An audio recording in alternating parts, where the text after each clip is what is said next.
prions le Seigneur. Nous t'adorons, au roi des siècles, immortel et invisible. Seul vrai Dieu, digne de toutes les louanges, nous célébrons ta grandeur. Nous proclamons ta puissance. Nous proclamons aussi ton amour. Nous reconnaissons ta justice et nous réalisons que tu es ce Dieu plein de compassion, de miséricorde et de bonté, que tu nous fais jouir continuellement sans cesse. Voilà pourquoi tu nous donnes accès devant ton trône béni. La gloire est à toi seul. L'adoration, la louange, l'exaltation. Nous nous joignons avec ton peuple ce matin. Les enfants, les adolescents, les jeunes, les dames, les hommes et les aînés, pour crier Alléluia, car nul n'est semblable à toi. Pour te rendre gloire et honneur et louange pour le don de ton Fils unique Jésus-Christ, pour son sacrifice à Golgotha et pour ce merveilleux salut qu'il nous a donné par ta grâce et ta grâce seule. Seigneur, peuple racheté que nous sommes, nous chantons ta louange, nous célébrons ta grandeur et nous te remercions pour ton pardon, pour notre accès devant ton trône béni, et le fait que nous sommes appelés aujourd'hui, et nous le sommes, tes enfants, tes rachetés, tes élus, tes bien-aimés. Seigneur, prends toute la place qui te revient ce matin dans le cœur de chacun de nous, pour que, élevés jusqu'à toi, nous te contemplions dans tes merveilles, nous t'adorions dans ta splendeur, et nous nous courbons devant ta sainte majesté pour t'ouvrir nos cœurs, car tu es notre Seigneur, et nous sommes ton temple, ton véritable. Seigneur béni, merci pour ton Église. Merci pour chacun de tes enfants. Tous les dons que tu as fait à ton Église, pour que nos cœurs te louent et que tu prennes plaisir à notre adoration. Nous prions que ton Saint-Esprit nous remplisse ce matin. Que le feu de ton amour, de ta puissance embrase notre adoration. Et que ta grâce nous soit accordée avec richesse et abondance. Comblés par ta grâce, que nous proclamions ton Saint-Nom, car autour de nous, les gens contemplent et voient Christ en nous. Dieu béni éternellement, il y a toujours. Voici ton peuple réuni. Saisis-nous ce matin pour que Dieu puissant, Dieu grand, ton œuvre s'accomplisse en nous, pour que ta volonté soit faite dans nos cœurs et parmi nous, pour que notre Dieu nous soit trouvé digne comme serviteur devant ton trône béni, en train de faire ta volonté. Dieu de notre salut, nous te remercions pour le thème que tu nous as donné cette année. Fais-nous grâce d'être porteurs de cet évangile. Fais-nous grâce d'être porteurs de ce message. Fais-nous grâce d'être porteurs de cette bonne nouvelle, pour que ceux qui vivent dans les ténèbres voient ta lumière et en soient totalement délivrés. Rédempteur vivant, Dieu de notre salut, libère les captifs de cette génération, nous t'en supplions. Fais éclater ta gloire, ton peuple a besoin de toi. Prends toute la place qui te revient au milieu de ton Église dans cette génération, car tu règnes éternellement et à toujours, et le monde a besoin de toi. Merci pour ce temps d'adoration. Merci pour ton peuple là où il est réuni, rassemblé devant ton trône béni. Étends ta main bénie. Étends ta main bénie sur ton peuple et répands tes bénédictions avec abondance et richesse, en sorte que nous soyons comblés à tous égards et que nos cœurs te louent et te chantent. Guéris nos malades dont t'en supplions, ceux qui se trouvent maintenant sur un lit d'hôpital. Rejoins-les dans ta grande bonté et apporte-leur ta guérison, ô notre Dieu, notre bon Père céleste. Dieu Tout-Puissant et béni, apporte consolation à ceux qui sont tristes, abattus, découragés. Ô notre Dieu, notre Père, redonne l'espérance à ceux qui sont dépourvus, qui ont oublié que tu es le Dieu Tout-Puissant, fidèle dans toutes tes promesses. Ravive ta flamme, rallume ta flamme dans nos cœurs. Remplis-nous de cette passion pour les perdus, afin que nous puissions leur proclamer l'évangile de grâce, nous t'en supplions. Fais ton œuvre en nous, nous t'en supplions. Nous prions pour cette génération, nous prions pour ton peuple, nous prions pour ceux qui nous gouvernent, nous prions pour ceux qui sont élevés en dignité dans cette génération, nous prions pour les peuples de la terre. Nous prions, Seigneur, pour Haïti, nous prions pour les besoins de ce peuple, les enfants de la rue. Nous prions pour que ta paix règne dans ce pays et que le le nom de Jésus-Christ soit élevé. Nous prions pour cette province. Nous te demandons de toucher les cœurs, de transformer des vies, de rencontrer, Seigneur, ton peuple et de nous utiliser pour la gloire de ton Saint-Nom afin que ta lumière brille sur cette province. Bénis au-delà de tout ce que nous pouvons demander et penser. Bénis tes serviteurs, nous t'en supplions, et dispose nos cœurs à recevoir le message de ta parole, car ta parole, c'est la vie. Merci pour toutes choses. Entends le cri de nos cœurs ce matin. Bénis au-delà de tout ce que nous pouvons demander et penser. Agis en notre faveur. Merci pour ta protection contre cette pandémie qui ravage. Merci de nous protéger. Merci de nous conserver la vie, de nous tenir par la main pour nous faire traverser cette vallée de l'ombre et de la mort. Merci pour tout ce que tu fais. Reçois nos louanges. Accepte nos offrandes. Merci pour tous tes bienfaits qui n'ont pas de prix. La gloire, la puissance et l'honneur soient pour toi seul, et bénis ton serviteur par qui tu nous parleras pour que le Saint-Esprit nous pénètre, nous transforme et nous dirige. Par Jésus-Christ, auquel soit gloire, honneur et louange, dès maintenant, chaque jour et dans tous les siècles des siècles. Amen. Amen. Nous voudrions saisir l'occasion pour dire bienvenue à tous nos frères et sœurs. Merci de vous être joints à nous pour adorer notre Dieu, lui témoigner notre amour, notre reconnaissance et gratitude. Ma prière, que vous soyez bénis, bénis par sa présence, bénis par sa parole, et que vous répondiez à son appel pour être ce puissant instrument entre ses mains pour le salut des perdus, car nous avons une génération qui a besoin de Dieu. Que Dieu vous bénisse abondamment. Pour l'adoration à vous tous. Et nous faisons place en prédicateur du jour. Que Dieu vous bénisse. Frère Daniel. Merci.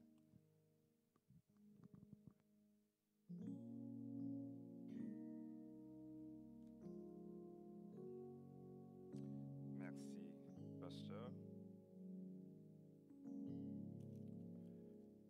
Que la paix et la grâce de Dieu soient avec vous. À la maison, là où vous êtes, nous vous saluons dans le précieux nom de Jésus, notre Sauveur et notre Seigneur.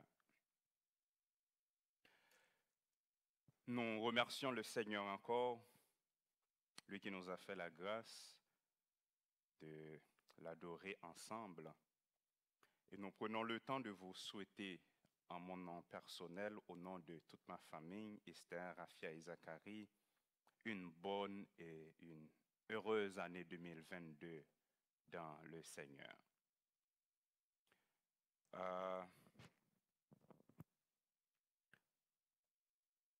Je vous souhaite 3 choses pour l'année 2022. Je vous souhaite santé, je vous souhaite la santé et je vous souhaite encore la santé. La santé spirituelle, la santé physique et aussi la santé économique. J'espère que là où vous êtes à la maison ou au travail, vous saisissez ce souhait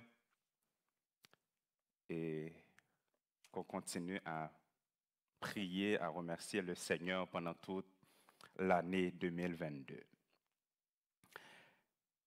Ce mois-ci a été dédié à l'introduction du thème de l'année, la Grande Commission.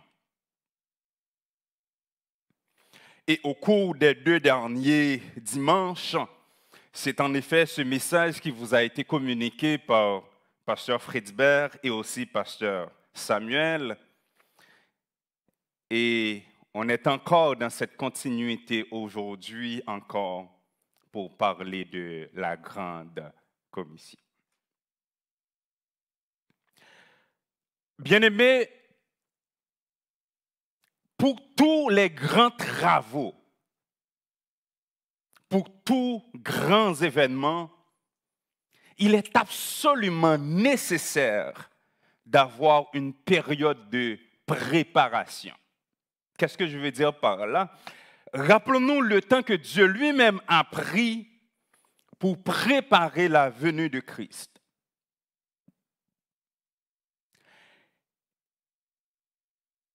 Et par différents événements, il a préparé cette venue. Et quand Christ lui-même a déclaré à ses disciples en Matthieu chapitre 28, je lis pour vous versets 19 à 20, « Allez, faites de toutes les nations des disciples, les baptisant au nom du Père, du Fils et du Saint-Esprit, et enseignez-leur à observer tout ce que je vous ai prescrit. Et voici, je suis avec vous tous les jours jusqu'à la fin du monde. » Quand il a fait cette déclaration, il y avait une très grande préparation qui a été faite. Et à certains égards, on pourrait même dire qu'il y avait une période de stage pour les disciples. Et cette période, on la trouve particulièrement dans Matthieu chapitre 10. Mais on doit prendre en considération chapitre 8, chapitre 9, ainsi que le chapitre 10, où la première mission a été donnée aux disciples. Ainsi, en Matthieu chapitre 28, les disciples sont devenus maîtres. Ils doivent enseigner en l'absence de Jésus-Christ ce qu'ils ont reçu de lui-même, ce qui veut dire que dans cette continuité, il y avait un temps d'apprentissage. Maintenant, c'est le moment de faire des disciples à leur tour, comme le Seigneur l'avait fait, et ainsi de suite, afin d'assurer la pérennité du travail. Et en Matthieu chapitre 8, 9 et 10, lors de cette grande préparation, le Seigneur Jésus a pris le temps de préparer le cœur des disciples d'abord par des gestes de bonté, des gestes de compassion, des gestes de miséricorde, les préparant ainsi à la grande mission. Pour que les disciples soient prêts à la grande mission avant même, Jésus-Christ a pris le temps de préparer leur cœur par des gestes de bonté, par des gestes de compassion et par des gestes de miséricorde.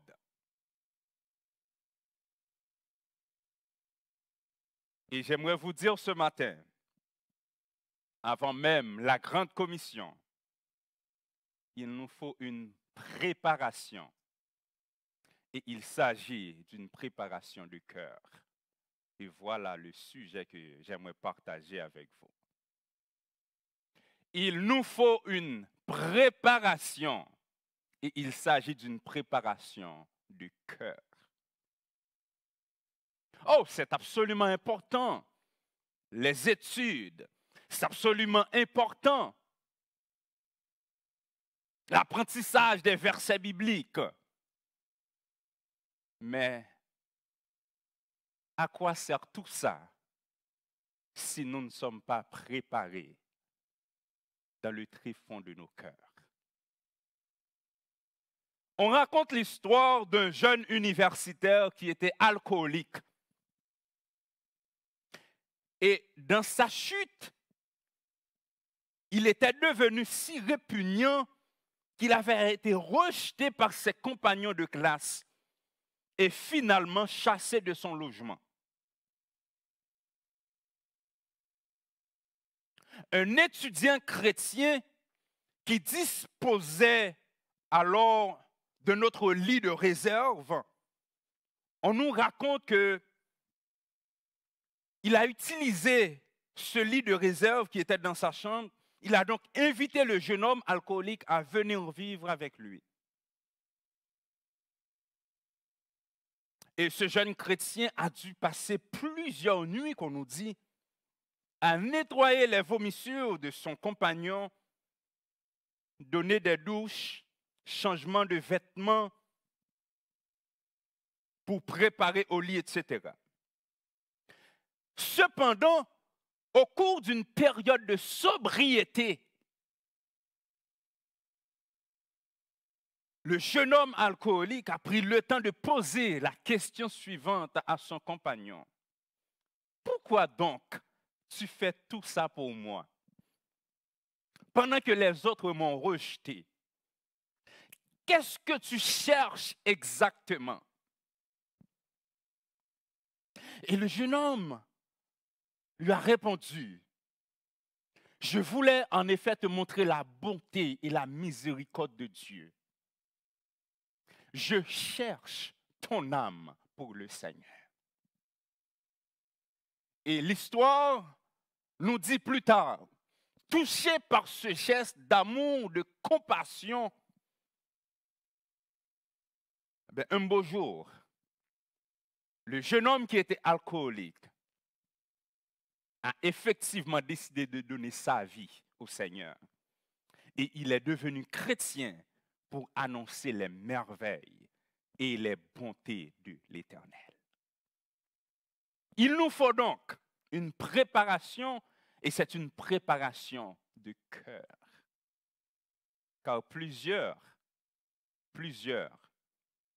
auraient été échoués à ce test. Et je vais lire pour vous Matthieu chapitre 9, tout le chapitre, car au cours de notre exposé, on aura seulement le temps de passer par certains versets. Mais j'aimerais prendre le temps de lire tout le chapitre de Matthieu chapitre 9. Jésus, étant monté dans une barque, traversa la mer et alla dans sa ville. Et voici, on lui amena un paralytique couché sur un lit. Jésus, voyant leur foi, dit au paralytique, « Prends courage, mon enfant, tes péchés te sont pardonnés. » Sur quoi quelques scribes dirent au-dedans d'eux, « Mais c'est un blasphème. » Et Jésus, connaissant leurs pensées, dit, « Pourquoi avez-vous de mauvaises pensées dans vos cœurs? Car lequel est le plus aisé de dire, tes péchés sont pardonnés, ou de dire, lève-toi et marche? Or, afin que vous sachiez que le Fils de l'homme a sur la terre le pouvoir de pardonner les péchés, lève-toi, dit-il au paralytique, prends ton lit et va dans ta maison. Et il se leva et s'en alla dans sa maison. Quand la foule vit cela, elle fut saisie de crainte et elle glorifia Dieu qui a donné aux hommes un tel pouvoir. De là étant, allé plus loin, Jésus vit un homme assis au lieu des péages et qui s'appelait Matthieu. Il lui dit, « Suis-moi. » Cet homme se leva et le suivit. Comme Jésus était à table dans la maison, voici beaucoup de publicains et des gens de mauvaise vie vinrent se mettre à table avec lui et avec ses disciples.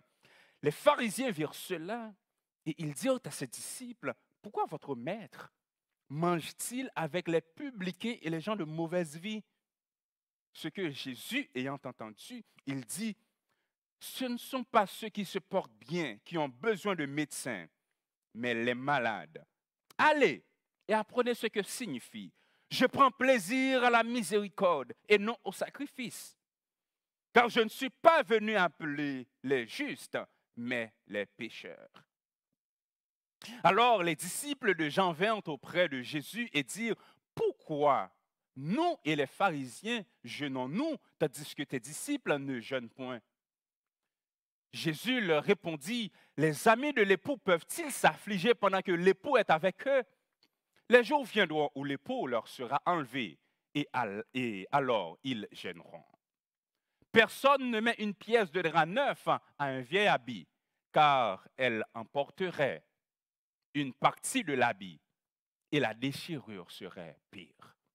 On ne met pas non plus du vin nouveau dans de vieilles outres.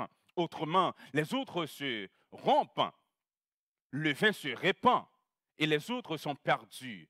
Mais on met le vin nouveau dans des outres neuves et le vin et les outres se conservent. Tandis qu'il leur adressait les paroles, voici ces paroles, voici un chef arriva, se prosterna devant lui et dit, ma fille est morte il y a un instant, mais viens, impose-lui les mains et elle vivra. Jésus se leva et le suivit avec ses disciples.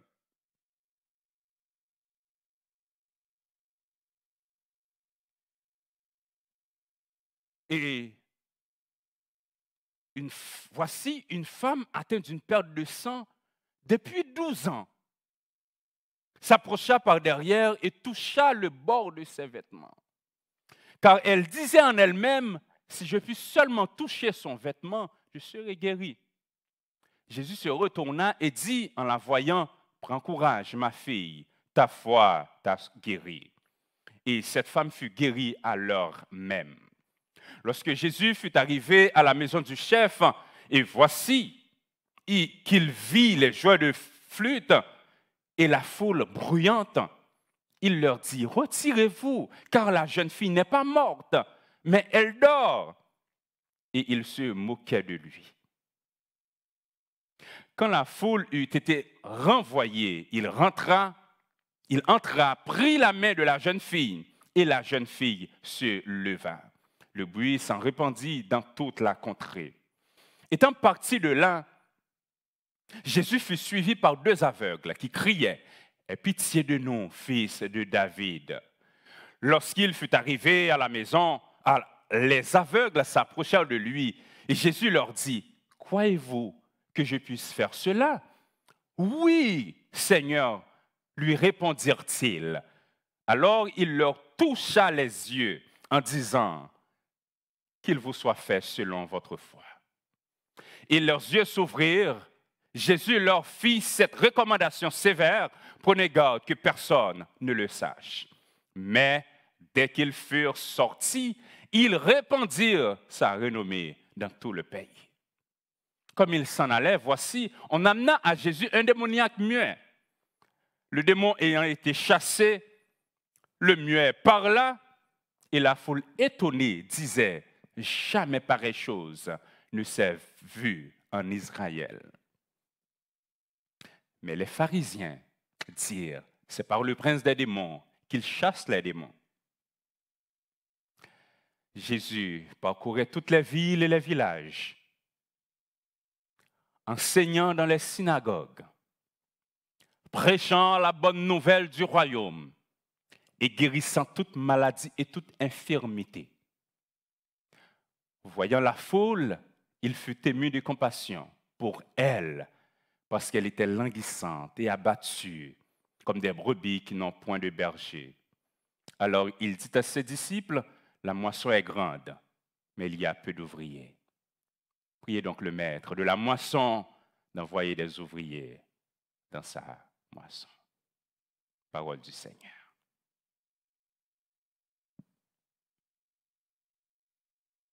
Les préparatifs nécessaires pour la grande commission, je vous dis, ne soyons pas comme les pharisiens et les scribes, mais préparons donc nos cœurs pour la grande commission. Et les 3 points que j'aimerais regarder avec vous ce matin, c'est en effet les 3 mouvements du texte. Pas 3 points exactement dans l'ordre, mais dans le texte, il y a 3 grands mouvements. Et c'est ces 3 mouvements que j'aimerais regarder avec vous. D'abord, les actes de bonté, de compassion et de miséricorde de Christ. Deuxième point, Jésus annonce sa mission. Il vient pour sauver les pécheurs.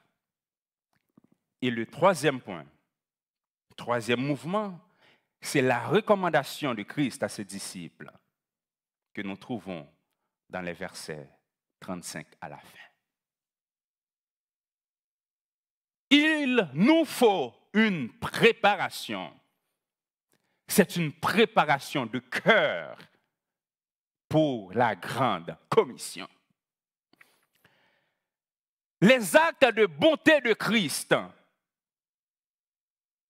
On est dans la 3e partie du livre de Matthieu, mes bien-aimés,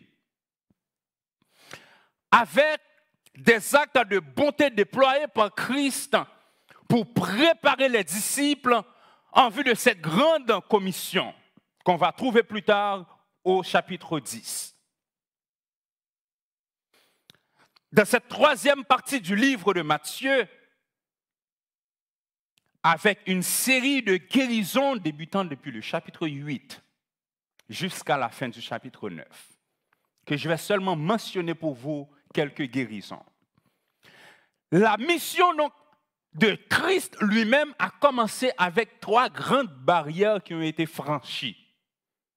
Chapitre 8, versets 1 à 4, une première barrière qui est la barrière de la pureté. La deuxième barrière franchie avec la guérison du serviteur du centenier, toujours chapitre 8, versets 5 à 13, et une troisième barrière franchie qui est la barrière sexuelle avec cette question de hommes et femmes, donc la guérison de la belle-mère de Pierre dans les versets 14 à 17. Et c'est important de comprendre, quand on parle de geste de compassion de Jésus-Christ, le verbe qui est utilisé d'abord pour la première guérison, la guérison de ce lépreux au chapitre 8, on nous dit que Jésus-Christ l'a touché.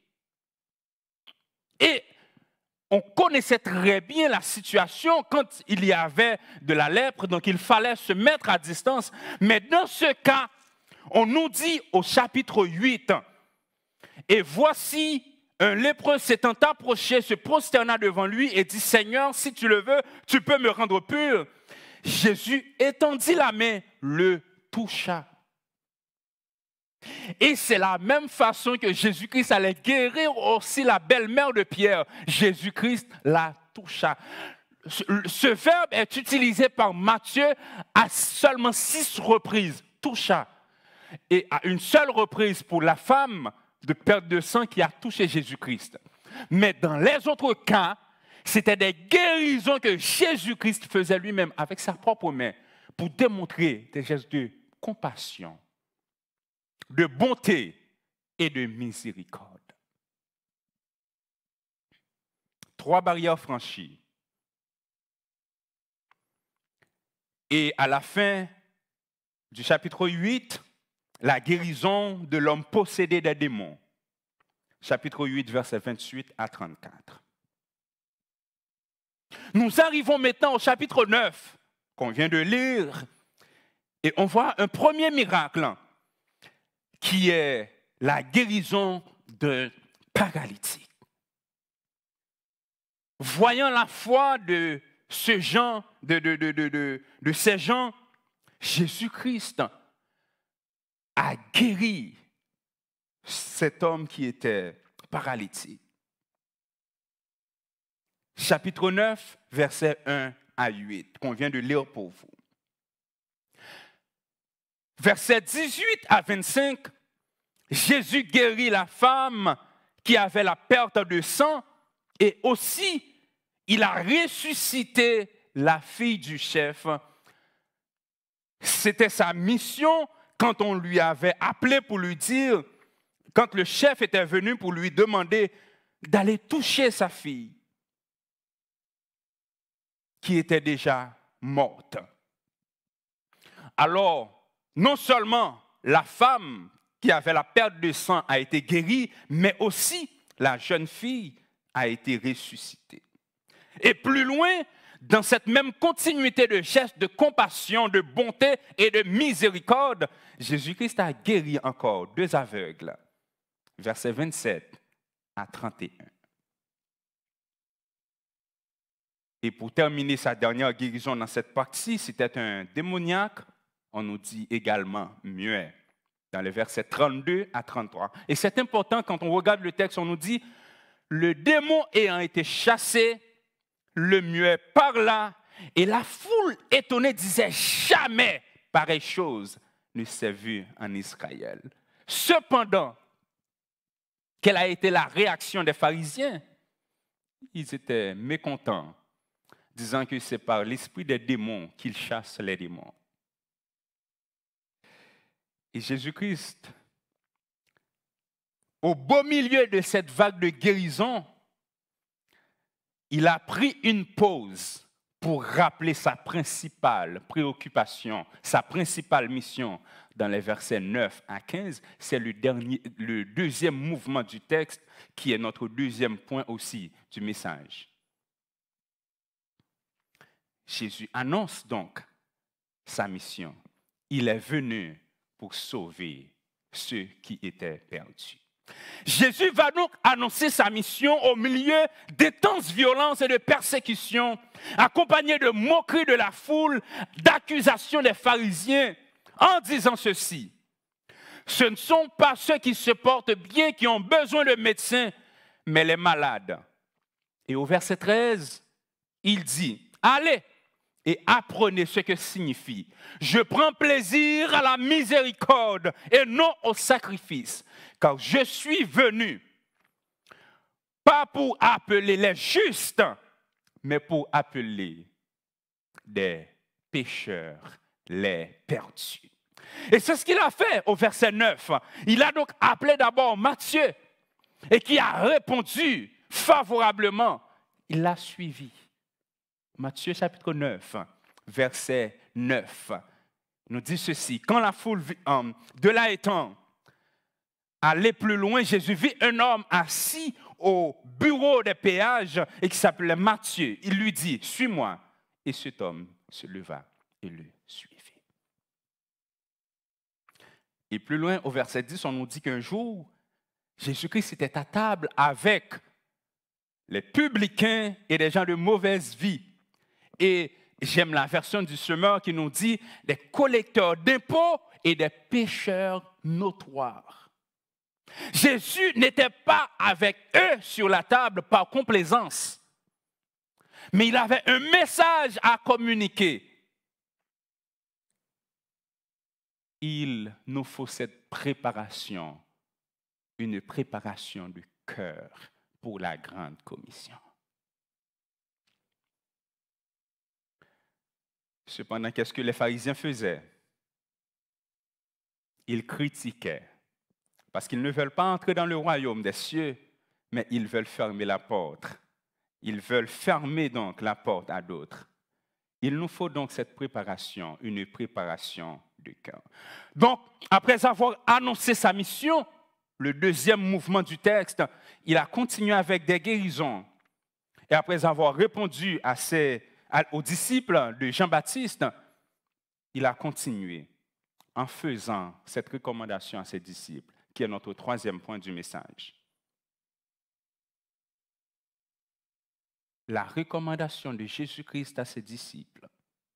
On commence d'abord avec ce verset qui résume les 3 ans de ministère de Jésus-Christ. Le verset 35. C'est vrai, il était venu pour sauver les perdus. Mais Jésus parcourait toutes les villes et les villages, enseignant dans les synagogues, prêchant la bonne nouvelle du royaume et guérissant toute maladie et toute infirmité. Voilà qu'est-ce que ça veut dire en un mot. Dans une main, il prêchait la parole, mais avec l'autre main, il agit avec la compassion et la miséricorde envers ceux qui en avaient besoin. Pour nous dire à tous aujourd'hui, ayons ces entrailles de miséricorde et de compassion. Alors que nous prêchons la parole, c'est vrai, mais nous avons besoin aussi d'étendre la main à ceux qui en ont besoin. Car avec nos gestes, très souvent, on prêche plus qu'avec nos lèvres. Et voyant donc la foule, au verset 36, il fut ému de compassion.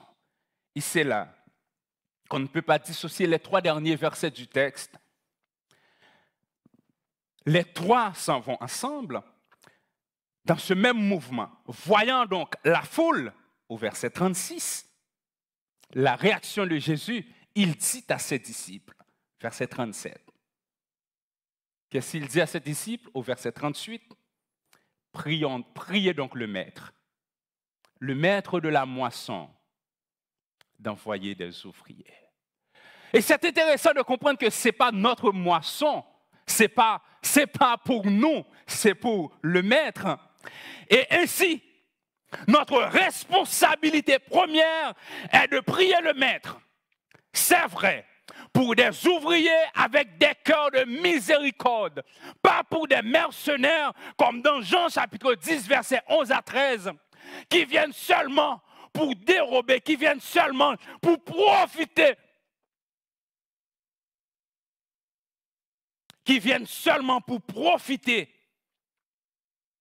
mais des ouvriers de cœur qui auront la compassion pour les perdus. On prie, on exerce la bonté et la miséricorde envers ceux qui sont dans le besoin. On prie, on exerce la miséricorde comme Jésus-Christ l'avait fait. Sinon, on risque de travailler en vain. Je vais terminer pour vous dire, la prière, le désir et les conseils du pasteur cette année, c'est de voir chaque chrétien amener 2 âmes au moins à Christ cette année. Laissez-moi vous dire, l'Église, on a beaucoup de travail à faire. Parce que très souvent, parmi nous, des gens qui étaient ici parmi nous, c'est quelqu'un qui l'aurait mis dehors avec un regard, avec une parole, avec un commentaire. Et ça prend plus qu'une parole pour ramener cette personne. Ça prend des gestes de compassion et de miséricorde. Ça prend des gestes de bonté. Et ça prend certaines fois des demandes de pardon. Car certaines fois, tu sais que tu avais mal agi. Tes paroles ne feront aucun effet si tu ne prends pas ta responsabilité d'aller demander pardon à cette personne que tu avais blessée. Sinon, tes paroles sont vaines. Car le message le plus fort n'est pas celui qui sort de la bouche, mais les actions qu'on pose. Et tout comme Christ, il a exercé la compassion et la miséricorde. Nous aussi, comme ce jeune homme que je vous ai parlé dès le début, on doit exercer la bonté, on doit exercer la compassion, on doit exercer la miséricorde envers les autres. Et en commençant, je vous dirais, par Jérusalem, c'est là que la mission doit commencer.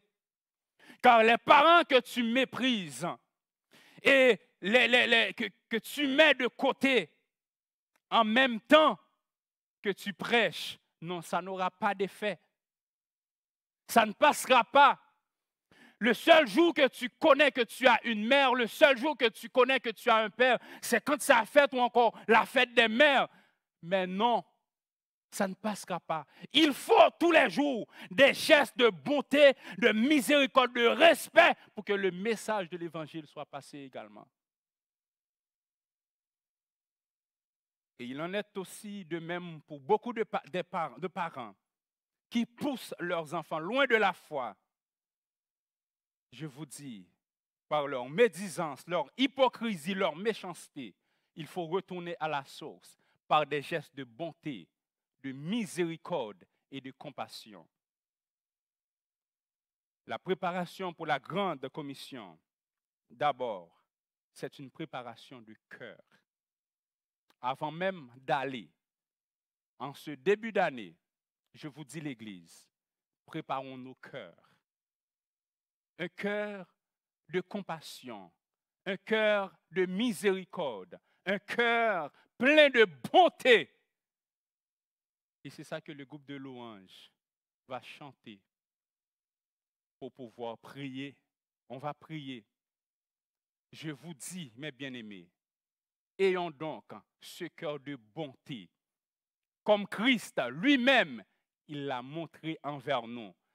Sinon, même si tu chantes, sinon, même si tu prêches, sinon, même si tu distribues des brochures, ton message n'aura aucun impact si d'abord tu ne montres pas de la compassion et de miséricorde envers ceux qui sont perdus.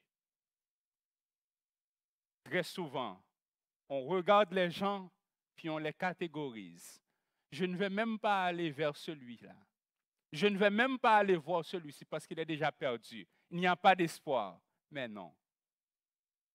Agissons donc avec un cœur de compassion et de miséricorde envers tous. C'est là le premier message avant même d'aller. Que le Seigneur vous bénisse.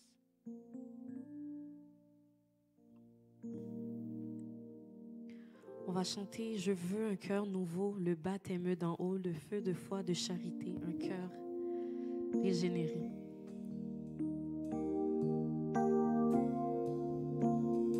On va juste dire le refrain ensemble. Oui, je veux un cœur nouveau, ô Seigneur, le baptême d'en haut, oui, de feu, de foi, de charité, un cœur. On va dire ça encore. Oui, je veux un cœur nouveau, Seigneur, le baptême de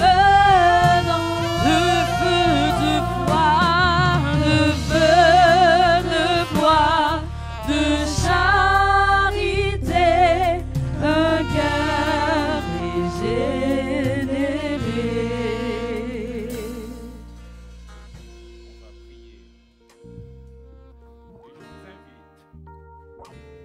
Là où vous êtes, à vous courber et prier dans vos cœurs pour ce cœur avant même la grande commission. Seigneur, merci encore ce matin parce que tu nous rappelles que toi-même tu as exercé la miséricorde. Et c'est cette même grâce que tu avais exercée envers nous, les pécheurs, loin de toi, alors que tu avais exercé de la patience jusqu'à ce que tu nous vois transformés, changés et sauvés. Nous prions que tu nous donnes, Seigneur, ce cœur régénéré, ce cœur de compassion pour les autres, afin que nous puissions les amener à toi par nos gestes de compassion. Aide-nous à comprendre que ta mission était de venir sauver les âmes perdues et que c'est cette grande mission que tu nous as confiée aujourd'hui également. Tu nous dis de prier le Maître, d'envoyer dans sa moisson des ouvriers. Nous prions, Seigneur, que tu nous fasses grâce de répondre à ton appel, car c'est là que ta bénédiction, nous pouvons la voir. Bénis ton Église en ce moment. Des gens qui ont besoin de ce cœur, Seigneur Dieu, qui te le demandent maintenant. Fais provision, car quand tu appelles, tu fais provision pour ça. Bénis-nous tout au cours de cette année, qu'on exerce de la compassion et de la miséricorde envers ceux qui en ont besoin. Seigneur, nous te supplions, donne-nous cette grâce d'exercer de la bonté et de la miséricorde.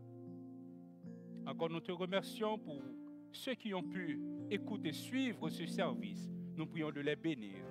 Bénis, Seigneur Dieu, chaque participant, le dirigeant, le groupe de louanges, musiciens, techniciens, pasteurs. Bénis, Seigneur Dieu, abondamment. Bénis ton peuple. Bénis la semaine devant nous. Bénis l'année devant nous. Mais surtout, donne-nous, Seigneur, un cœur comme toi, avec de la compassion pour sauver les âmes perdues. C'est par Jésus, notre Sauveur et Seigneur, nous t'en prions ainsi, qui vit, qui règne au siècle des siècles. Amen. Maintenant, les annonces.